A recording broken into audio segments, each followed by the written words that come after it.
O tokio interviu, kai aplinkoje trinasi įmitusi kiaulė, dar iš tiesų neteko daryti. Tačiau palaidi gyvuliai Petro sodyboje, kiaulės, karvės, veršiukai ir netgi jaučiai įprastas dalykas.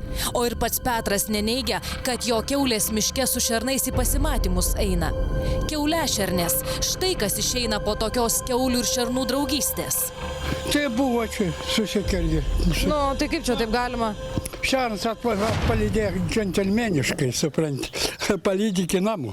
Ką tokia? Kiaulą atvoja iki čia, buvo, kur išveitęs tautakaus, iki čia šernas palydėjo kiaulą iki namų. Jūsų kiaulė? Nu, džentelmenis nieko nepadaryti. Bet palaukit, tai kodėl jūs paleidžiat savo kiaulės į mišką?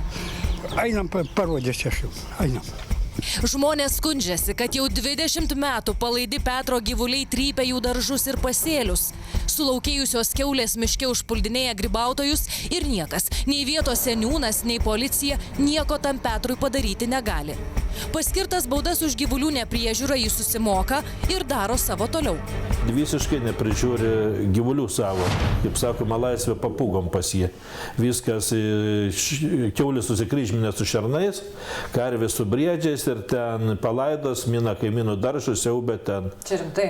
Čia rimtai. Susikryžmino su laukiniais gyvūnais? Taip, taip. Netgi toks terminas yra kiaulešernės.